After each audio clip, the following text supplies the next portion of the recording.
Have you ever felt a love that's quiet, almost invisible, a love that lives in the silent spaces between words? It's the kind of love that doesn't shout or demand attention, but instead lingers softly in the background, like a gentle breeze you can feel but not see. Sometimes it's a glance held a moment too long, or a presence that comforts without a single word spoken.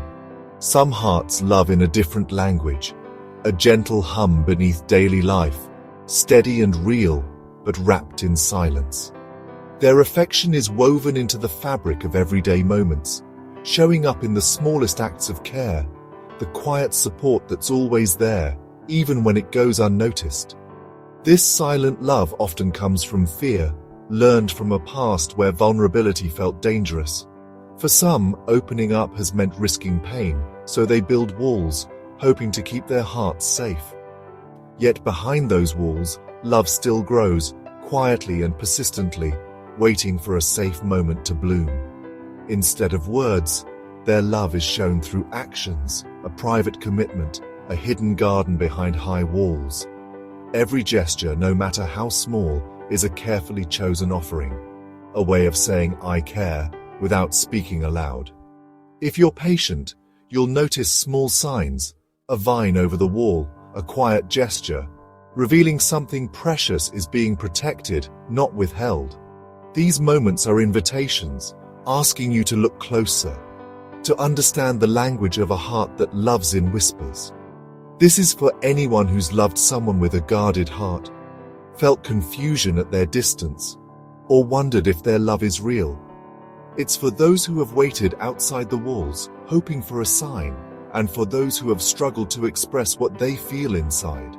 We'll explore how to see the beauty in their quiet affection, and how to care for them while protecting your own heart.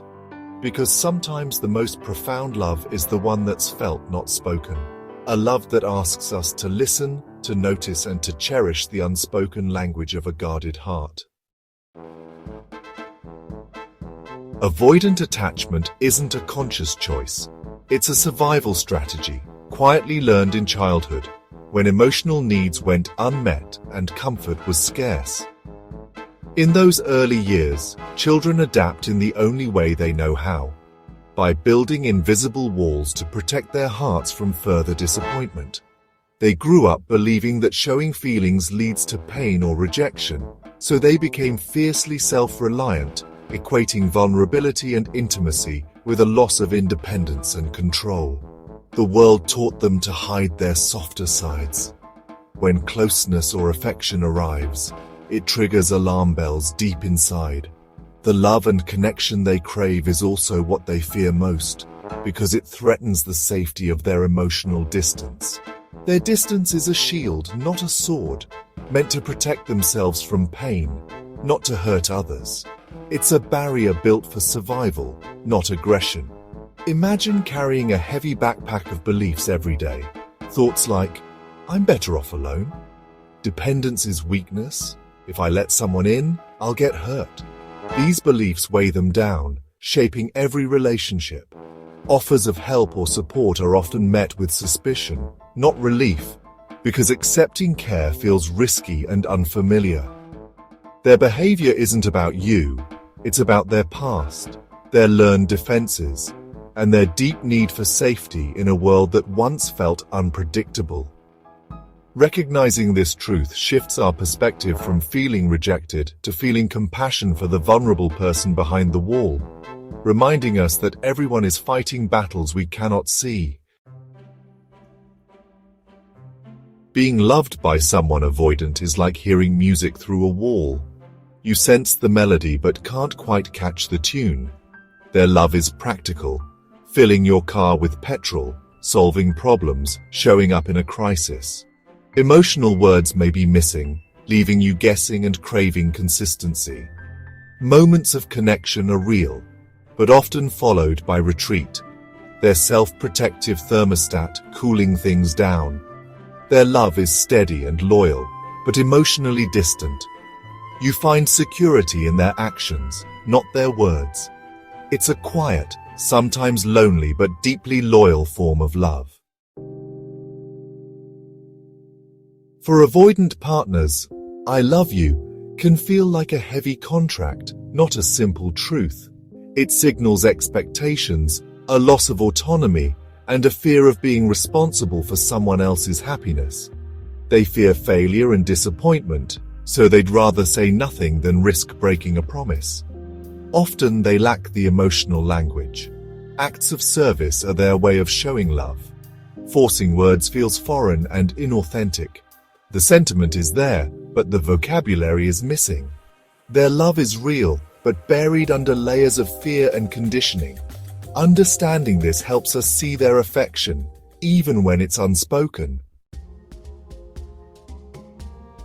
Don't expect grand gestures from an avoidant partner. Their love is subtle, shown through quiet actions and reliability. They shine in crises, offering practical help when you need it most. Sharing space, even in silence, is a significant gesture. They let you into their sanctuary. They remember small details and act on them, showing they're paying attention. Their respect for your independence is profound. They trust you to live your own life. This isn't disinterest, but deep respect and trust. Their love doesn't seek to contain you, it honors your freedom. These quiet gestures are their truest form of affection. Loving an avoidant partner means balancing compassion for them with compassion for yourself. It's about recognizing that your feelings and needs are just as important as theirs, even if their way of relating is different from yours. Don't chase them when they pull away. Give them space and set clear boundaries for your own needs. Respecting their distance doesn't mean neglecting your own emotional well-being. Boundaries are not walls, but gentle reminders of what you need to feel safe and valued. State what you need calmly, without blame. The goal isn't to change them, but to be honest about what works for you. Open, honest communication helps you stay true to yourself and invites your partner to meet you where you are. Build a fulfilling life outside the relationship. Invest in friends, hobbies, and personal growth.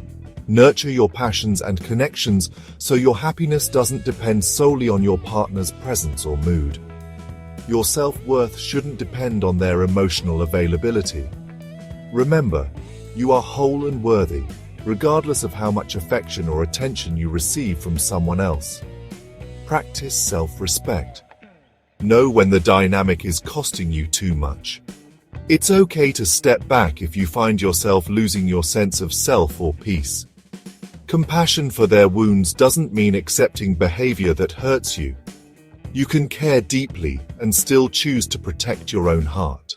Sometimes the most loving act is choosing your own well-being and trusting that honoring yourself is the first step to true connection.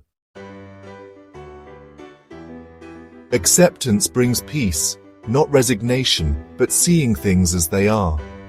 Love an avoidant person with wisdom. Accept their limits, but don't try to fix them. Appreciate their quiet loyalty, but acknowledge the emotional gaps. Your needs are valid.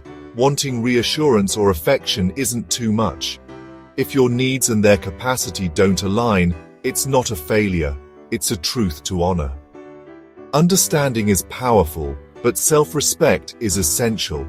Sometimes, loving someone means letting go to protect your own peace. True love honors both the other person and your sacred duty to care for yourself.